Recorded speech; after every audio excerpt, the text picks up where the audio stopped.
Sí, Buenas tardes, ¿cómo está? Bienvenido a Defensores Live Stream el día de hoy. Es un placer para nosotros tenerlo aquí desde Barcelona.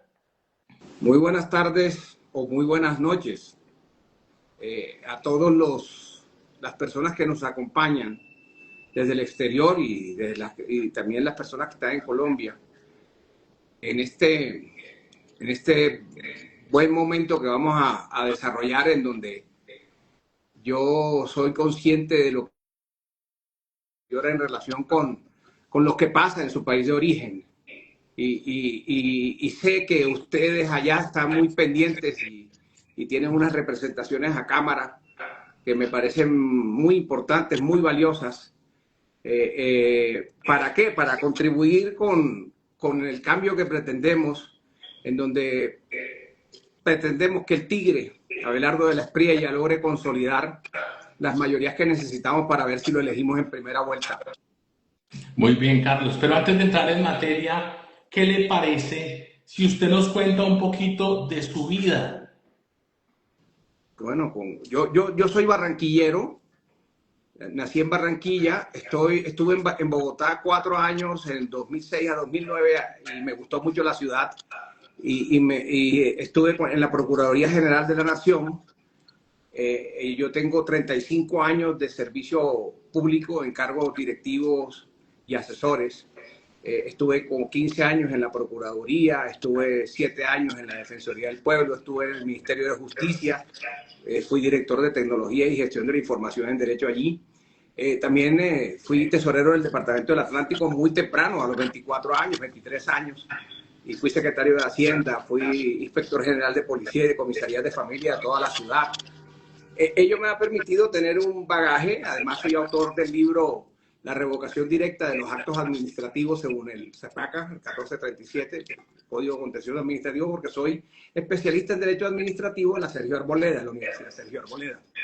Tengo una hija de 18 años, adolescente, y bueno, recibí con agrado la solicitud que me hiciera el Movimiento de Salvación Nacional para avalarme ¿Cómo fue en ese esta. proceso, Carlos? Pero usted primero estuvo con los defensores de la patria o directamente con Salvación Nacional. Es que yo pertenecía a las Juventudes Alvaristas desde la universidad, y desde allí estuve en las campañas de Álvaro Gómez a la presidencia, y posteriormente también le acompañé en la campaña de la Asamblea Nacional Constituyente, donde Salvación Nacional alcanzó 19 miembros. Ese es lo que recuerdo. Bueno, ese ascendente con lo que es el, el derecho a lo fundamental, lo que Álvaro Gómez profesaba y decía por toda Colombia, se quedó ahí. Y amén de que yo soy sobrino nieto de quien fuera Evaristo Surdiz, que fue candidato presidencial. Él trató de pelear la presidencia con Misael Pastrana Borrero por el Partido Conservador, y allí finalmente Mariano Ospina Pérez tendió hacia Pastrana, y él perdió la posibilidad de ser presidente de Colombia. Pero bueno, yo crecí en ese ambiente conservador, y hoy creo que ese partido conservador los partidos tradicionales han perdido su naturaleza. Se nota en Colombia mucho filibusterismo, así le llaman. Son la pretensión que se tiene de que los partidos sean fuertes y sólidos. Cuando llegan al Congreso nos encontramos con que se escurren de sus miembros 5 o 7 que se van contra lo que estos están tratando de sacar adelante para pegarse al gobierno a cambio de las canonjías y el poder propio de los gobiernos en cuanto a contratos y demás cosas. Y desnaturalizan lo que se pretende, que es tener unos partidos fuertes.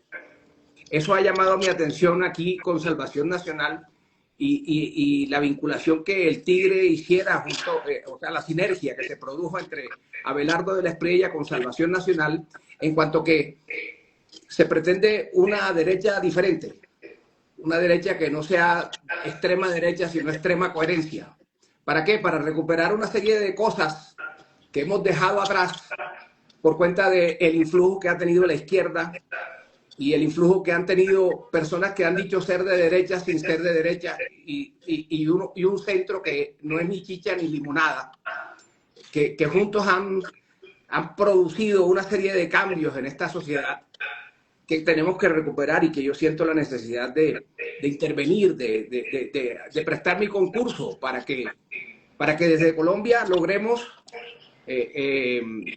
constituir una bancada sólida, amplia, que nos permita sentarnos con los partidos que deseen hacer un acuerdo serio para producir un gran recorte presupuestal que nos permita intervenir en la salud transitoriamente mientras producimos una decisión respecto de si los dineros de la salud los giran a un ente estatal para que éste los gire a los hospitales, o si en defecto de ello se les siguen girando a las EPS y las EPS a su vez a las IPS. Pero, o en su defecto, si implementamos un sistema mixto. Yo creo que ese es el más adecuado, un sistema mixto que logre un sistema que venía funcionando, no estaba funcionando bien, pero que funcionaba y que ahora está ideologizado. La enfermedad no tiene ideología. Ni el paciente ni el médico no tienen ideología. Es una cuestión de humanidad y de la obligación que tiene el Estado de proteger la vida de los ciudadanos. Eso por esa parte. No sé si me perdí un poco. Pero ¿cómo llegaste a Salvación Nacional?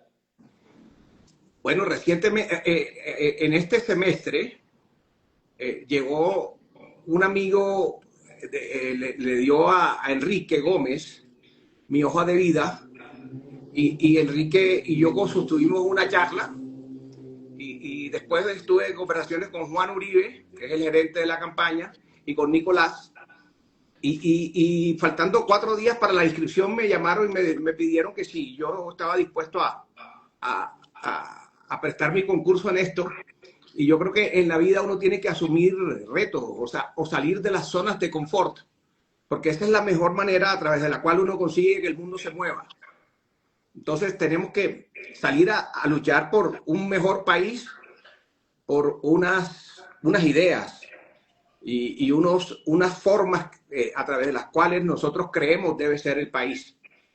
Yo me siento muy complacido de estar con colombianos en el exterior, que tienen diferentes razones por las cuales se encuentran allá, bien sea por en calidad de migrantes, o en calidad de asilados, o en calidad de estudiantes, o personas que se han ido y han obtenido su nacionalidad, o aquellas que están en proceso de ello. Yo les quiero decir a todos que a mí me interesaría, yo entiendo que existe en este momento en el Congreso un proyecto de acto legislativo.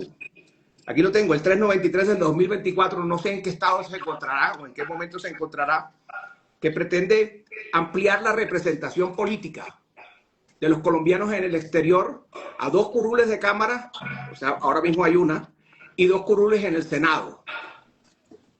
Me parece interesante porque yo creo que es necesario fortalecer la llamada Ley 76 del 93 en lo concerniente a los consulados. Se han convertido a veces en una gran carga tramitológica. Hay a veces mucha lentitud en el trámite porque falta personal y falta que la Cancillería le meta la mano a aquellos consulados que tienen un gran tráfico. Sobre todo también teniendo en cuenta que es menester organizar programas y reforzar legislativamente lo que sea menester para permitirle a los colombianos en el exterior que tengan una asistencia jurídica adecuada en casos de violencia intrafamiliar, en casos de menores, donde estén involucrados menores, e inclusive en situaciones calamitosas. Es menester que haya un Estado colombiano que esté de cara a esos 5 millones aproximados de personas que se encuentran en el exterior por los diferentes motivos que hemos venido conversando. Y en España hay una gran cantidad de ellos. Y yo creo que hay dos países, Filipinas y México, que tienen unas mesas que le brindan a sus nacionales, le brindan unos servicios que a mí me gustaría que nosotros miráramos desde el legislativo, la posibilidad de implementar programas y todo tipo de circunstancias que permitan que las personas en el exterior participen activamente de los procesos, que participen activamente en la formulación de políticas públicas. Porque una de las cosas que no perdemos nunca los colombianos cuando vamos al exterior es nuestro arraigo y nuestro sabor a Colombia. Y entonces eso nosotros desde acá debemos prohijarlo, debemos fortalecerlo, debemos fraguar o propiciar, conectar, impulsar que esa participación sea verdaderamente efectiva y que si hay repatriación o si quieren devolverse también tengan las garantías para una reincorporación a la vida económica y a la vida financiera del país. Yo creo que hay muchas cosas por hacer, pero sobre todo hay una gran voluntad de mi parte para desarrollarla y para ser vocero de ustedes en estos propósitos. No sé si está con nosotros la doctora Zoila de Vos, por aquí que nos acompaña, que me parece muy interesante. Ya he conversado con ellos un par de veces con una grata recordación. Doctor Carlos, usted llega entonces a Salvación Nacional por una invitación que le hace el partido. Usted siente que va enfocado hacia la misma línea política, emocional, mental, con su filosofía tal vez de vida. Eso lo lleva a acercarse también a Abelardo de la Espriella, aún sabiendo de que Salvación Nacional fue el primer partido político que respaldó a Abelardo, que dijo yo nos colocamos la camiseta por Abelardo. Pero usted ya lo conocía de antes, lo conoció en el partido. ¿Por qué esa afinidad con Abelardo de la Espriella? Abelardo en Barranquilla es una persona muy reconocida, es reconocida en toda Colombia y en el exterior, pero en Barranquilla particularmente él tiene oficinas en Barranquilla y es buen amigo de varios amigos míos y yo tenía con él algún vínculo, pero realmente cuando nosotros nos inscribimos no estaba clara la decisión de Abelardo de irse apoyarnos decididamente como lo está haciendo a Salvación Nacional. O sea que nosotros comenzamos como Salvación Nacional con una ADEALA o con una persona que era candidato presidencial que estaba comenzando y que bueno, eso estaba allí y eso fue creciendo hasta lo que hasta lo que tenemos hoy, que ya hasta las encuestas nos disparan en contra, nos disparan en contra. Entonces, Sancho, ¿cómo es que le decía el Quijote? Sancho ladran, sí, es porque avanzamos, algo así. En ese orden de ideas, cuando uno está en una carrera, cualquiera que ella sea, si uno mira a los lados, se desconcentra y se desenfoca. Entonces no hay que perder el enfoque, hay que seguir en la brega. De mi parte, yo soy el 55 en la lista del Senado de Salvación Nacional. Te puedo remitir, Mauricio, una publicidad eficaz para indicar cómo se hace ese ejercicio, porque la intención mía es llegar, no solo a hacer la reunión, sino que el próximo domingo es menester que se traslade a los consulados para producir su participación efectiva en la elección de Senado y de Cámara. Y bueno, ojalá lo hagan por mi nombre, pero en todo caso, lo importante es que participen las personas que se encuentran en el exterior, que son tan colombianos como lo soy yo, y que quieren esta patria y que quieren lo mejor. Y yo estoy firme por la patria. El 8 hay que votar la consulta, ¿o no? Bueno, ahí hay varias situaciones. Si usted toma el voto y lo anula, no comete ningún delito, no hay ningún problema. Si usted no lo toma, no hay ningún problema. Hay personas que hablan del peligro de que los jurados después lo rellenen. Ese peligro no existe, por lo menos en las grandes ciudades, porque hay jurados que son de diferentes matices. Y al final de la votación, tienen la obligación, es que ni siquiera es otra cosa, sino una obligación. Lo primero que hay que hacer es apartar la urna con los votos que están allí depositados y tomar los votos que no se utilizaron y romperlos en presencia de todos. Esos votos se rompen y se introducen en una gran bolsa negra junto con todo lo que sobró de la jornada, dándole nada más lugar a los papeles electorales, que son los formularios, y a los correspondientes papeletas, las papeletas que sacan de la urna para empatar la mesa. En la mesa no puede sobrar ni puede faltar un solo voto. Entonces los jurados, los testigos electorales en la mesa, y ellos también sirven para el exterior, deben tomar fotos del E14, porque una de las fotos, de los desprendibles va con destino a la prensa, y cerciorarse de que esté debidamente contabilizada la mesa y debidamente llenado los G14 con una cruz en aquellos dígitos que no se cumplieron. Como por ejemplo, si una persona tiene 7 votos, no lo puedes dejar 2 dígitos en blanco y el 7, porque cualquiera le pone un 2 y un 0 y se convierte en 207 votos, y entonces se altera el resultado. Y entonces, para eso es importante la función del testigo, que le pide al jurado que le recuente la mesa porque no le cuadra. Entonces, este tipo de situaciones hay que tenerlas muy en cuenta para que los resultados que nosotros obtengamos no sean alterados por cuenta de la corrupción y de situaciones que no queremos que existan o que ocurran. Pero no me ha dado respuesta, Carlos. Yo le pregunté si hay que votar la consulta. De mi parte, yo no voto la consulta. ¿De acuerdo?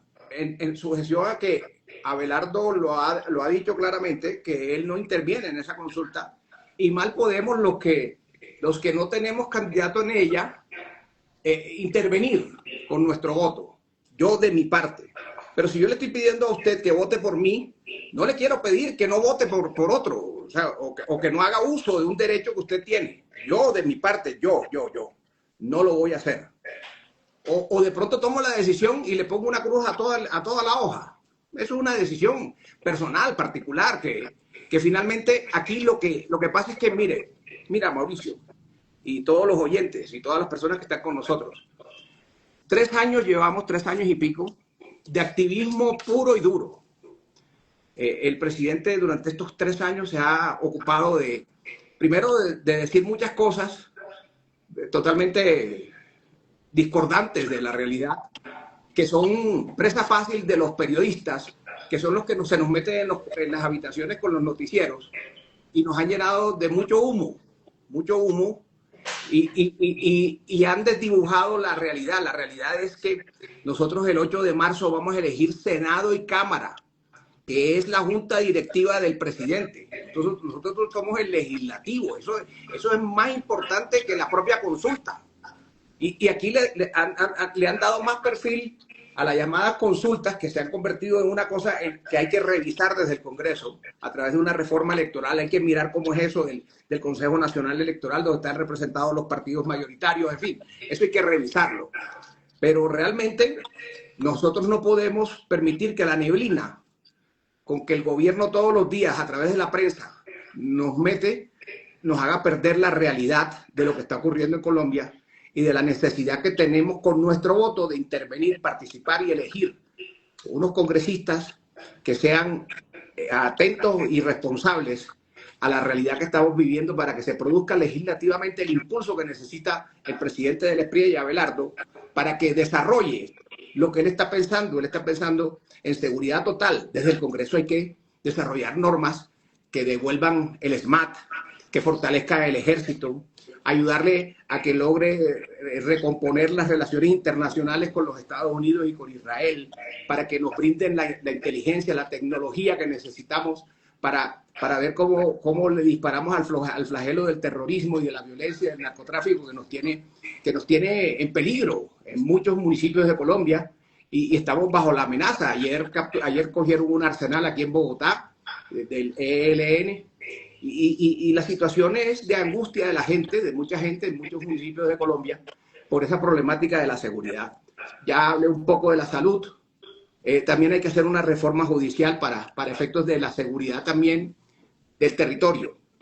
Es decir, el fenómeno de extorsión, el fenómeno del atraco, el atraco común, y la impunidad, es decir, devolver la ley a las instituciones para que la ley sea la cabeza de la pirámide de Kelsen, como decimos en derecho, que está la Constitución y la ley por encima de cualquier otra cosa, para que vuelva el imperio de la ley para producir un cambio en la seguridad de todo el país con la tecnología que necesitamos para capturar y poner bajo resguardo en unas cárceles diferentes, porque nosotros tenemos las cárceles dentro de los ámbitos urbanos a veces, y no se puede incomunicar esa cárcel, y desde allí extorsionan a los comerciantes y a las personas. Entonces es necesario ubicar esas cárceles como ocurre en otros países que están retiradas del perímetro urbano, o de los perímetros urbanos, y están apartadas en lugares especiales, y nosotros podemos, como lo dice Abelardo, hacer unas alianzas público-privadas para que esos privados las construyan y desde allí puedan remitirse por parte de los jueces de garantías a las cárceles a las personas en los diferentes delitos, los tipos de delitos que se cometan, y así será el tipo de cárcel que lo recibirá. Porque aquí en una cárcel hay un hacinamiento pavoroso en donde confluyen condenados, sumariados, capturados e indiciados inclusive. Entonces, en una cárcel en Colombia la rehabilitación no es ni en el corto ni en el mediano plazo una opción. Y esta opción tiene que habilitarse a través de un régimen carcelario adecuado para lograr ese propósito. No sé qué otro tipo de temas quieres que abordemos. Carlos, mire, hay un tema que mucha gente en temas de seguridad lo cuestiona mucho, y le voy a tocar un caso muy sensible y que pasó hace poco. El asesinato de Miguel Uribe, cometido por un menor de edad, que al final entonces vamos a decir que los menores de edad, entre comillas, son inimputables. ¿Qué hacer con eso? ¿Cómo se puede dar esa pelea? Porque las maquinarias delictivas lo saben, lo entienden y buscan a menores de edad para que linken el nombre de ellos. Y al final no pasa nada porque son menores de edad. Es que el fenómeno es tan agresivo que los guerrilleros también cogen personas menores para guarecerse, para impedir que la fuerza pública los bombardeos, los capture, en fin.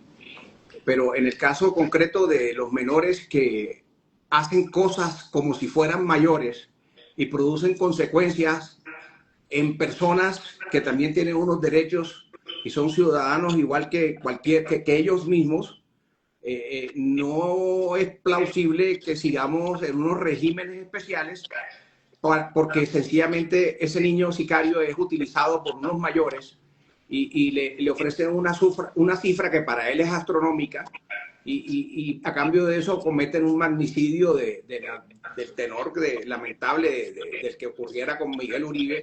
Y ha sido un país de magnicidio. Yo no sé si recordamos que en los 80s hubo 4 o 5 candidatos asesinados bajo diferentes cosas: el señor Pardo Leal, el señor del M-19, Luis Carlos Galán Sarmiento, el ministro Bonilla. En fin, nosotros tenemos una gran carga de magnicidio por cuenta de menores de edad. En aquel momento Popeye creo que tenía 17 años o algo así. Eso es un fenómeno social en el que el Estado no puede ser ajeno. El Estado tiene que llegar y ser una prenda que le permita al menor tener una inserción en la sociedad. ¿Cómo la puede lograr? Con el deporte. ¿Cómo? Trabajando los alcaldes con el presidente, junto con el ministro del ramo correspondiente, para que le brinden la recreación, el deporte, el emprendimiento, el trabajo, el estudio, como alternativa inmejorable del desarrollo de la sociedad y no de lo que es lo aberrado, que es el fomento de las actividades no lúdicas, la permisión que existe de consumir drogas en los parques y una serie de fenómenos sociales que son realmente, que debemos recuperar para la juventud.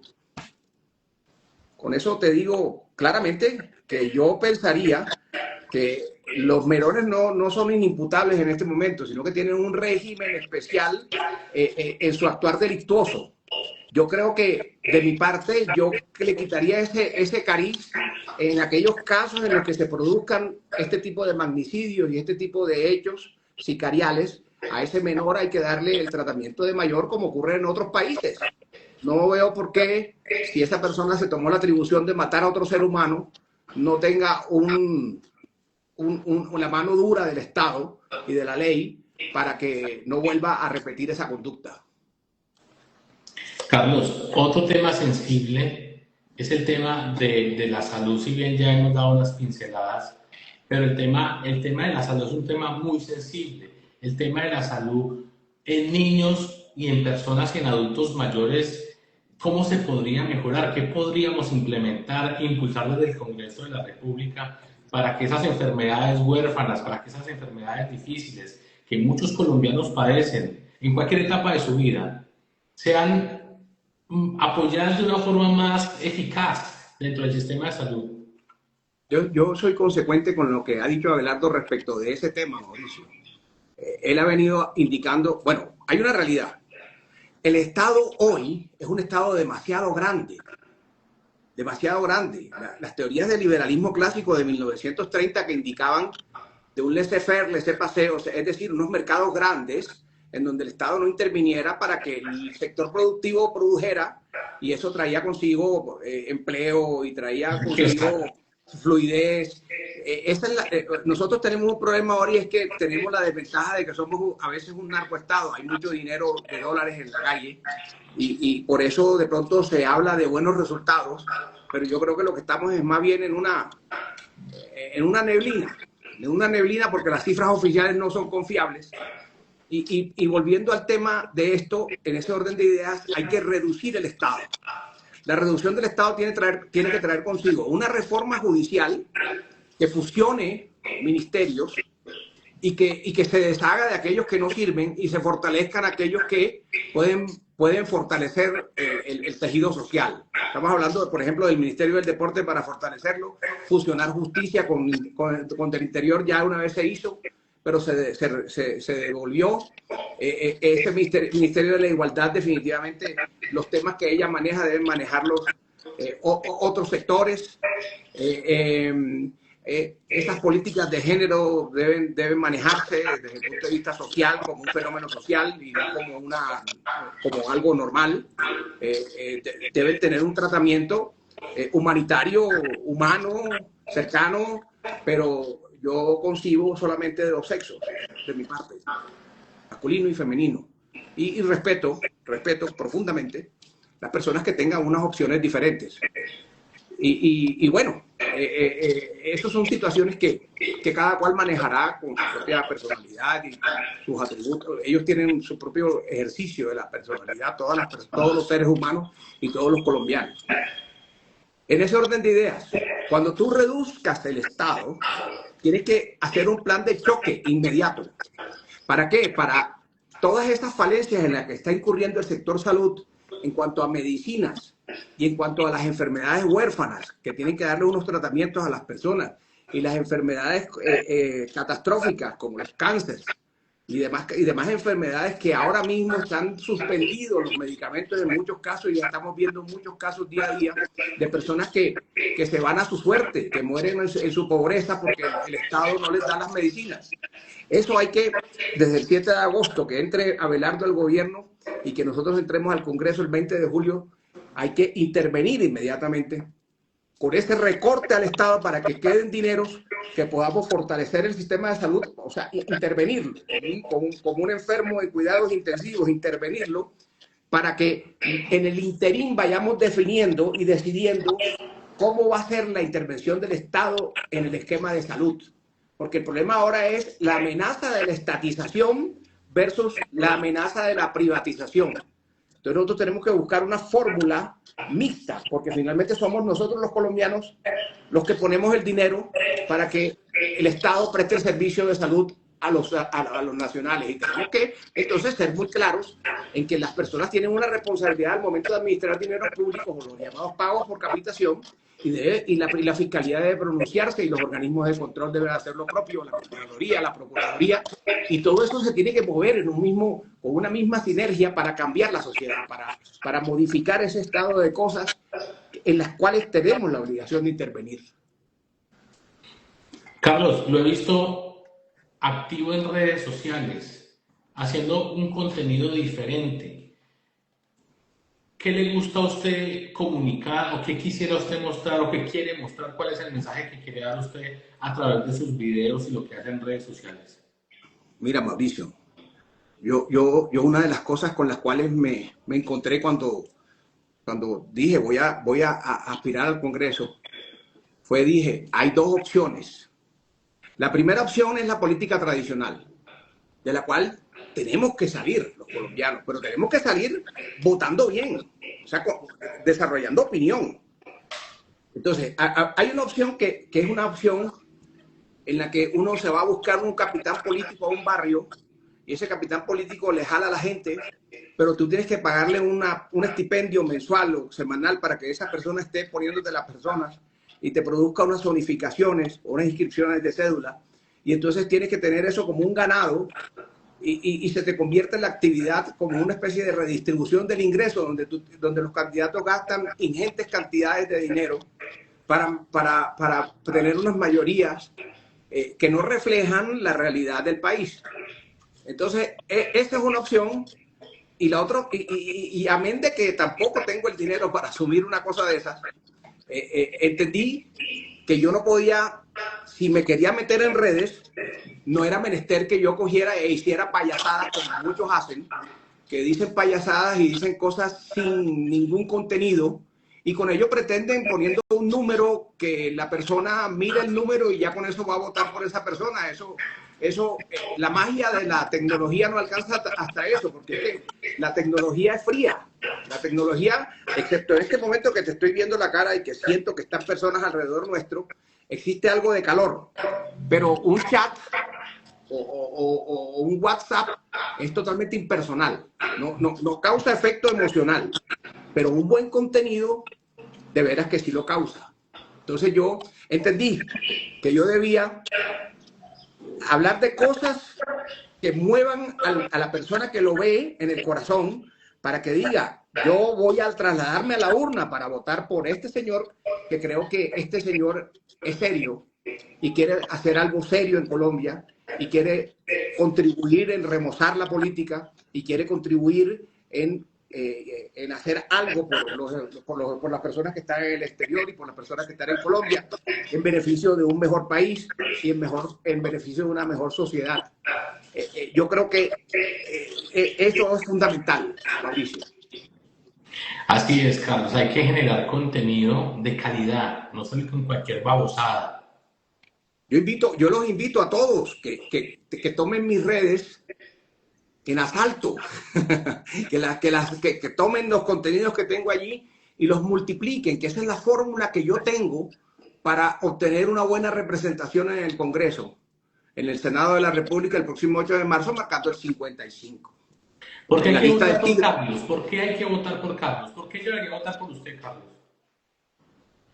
Hombre, porque yo tengo conocimiento de la estructura del Estado. Desde los cargos que he desempeñado, me han permitido conocer muy a fondo y desarrollar políticas públicas en todos los sentidos, y me ha permitido conocer mucho el país. Desde ello y desde mis estudios, mi especialización, yo tengo la capacidad, tengo el conocimiento y tengo la experiencia. Es que estamos en unas épocas en que hay unas generaciones que subestiman al de la experiencia. Esta es una sociedad en la que nosotros desde los 40 años ya empezamos a ser viejos. y a los 50 años ya nadie te quiere dar empleo y a los 60 bastante que menos. Y hay otras sociedades que la persona con experiencia es la que está llamada a sacar adelante una sociedad porque tienen el conocimiento, tienen el bagaje, tienen la experiencia, tienen la estructura mental, están emocionalmente con la solidez que necesitan para asumir grandes problemas en unas sociedades tan heterodoxas como la nuestra.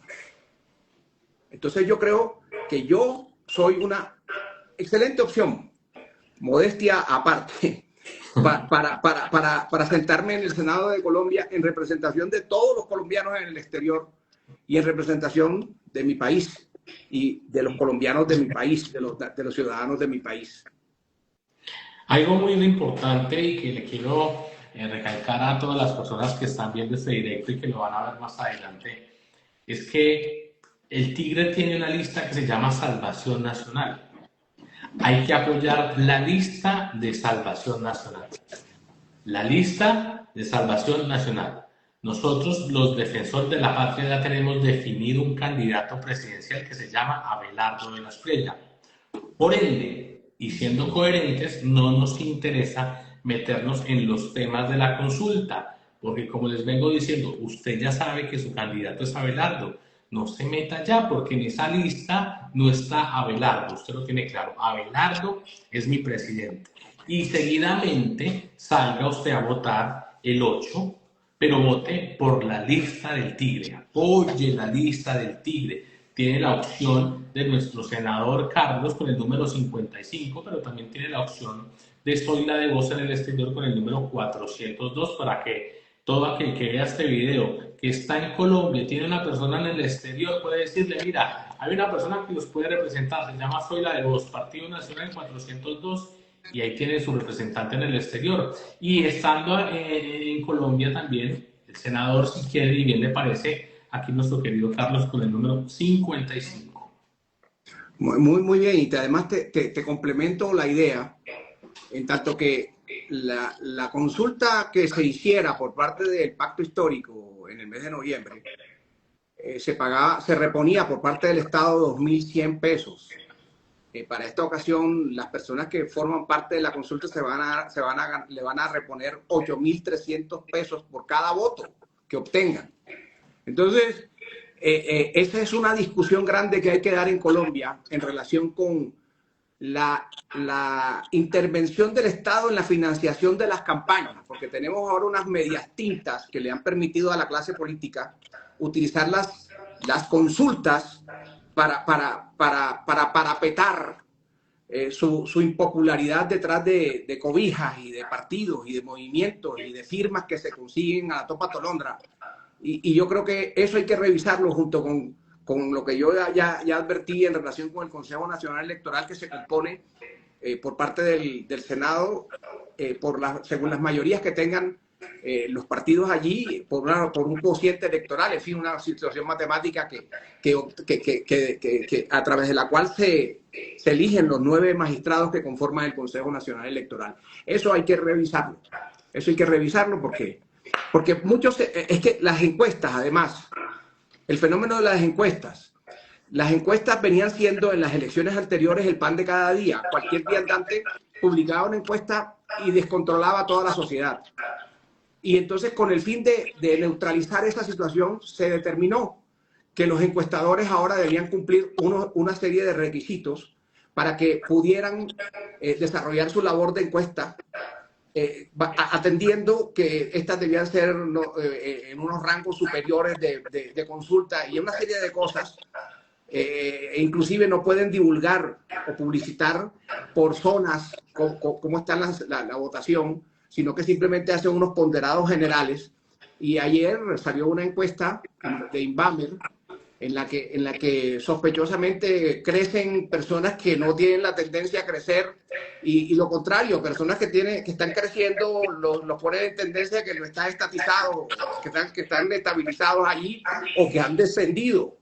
Y entonces vienen 3 encuestas más. Entonces yo creo que estas 4 encuestas o estas 5 encuestas con las que vamos a tener hasta el domingo no deben desenfocarnos y deben permitirnos que sigamos concentrados en nuestro propósito. Nuestro propósito es, ustedes allá en el exterior votan a partir del lunes, y nosotros acá lo haremos el próximo domingo 8 de marzo por el 55, apreciados amigos. Senado, Salvación Nacional, el Partido del Tigre, porque estoy firme con la patria. Carlitos, qué bueno haberlo tenido aquí en este directo, Defensores Live Stream, conocer un poquito de sus ideas, de su persona, de lo que vive día a día.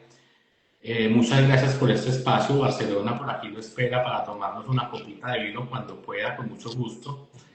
Y espero que tenga muchos éxitos este 8 de marzo y que cuando se corone senador volvamos a repetir el directo. Hombre, un humilde servidor. Pero además te digo, en estas elecciones hay que participar y hay que intervenir y hay que votar.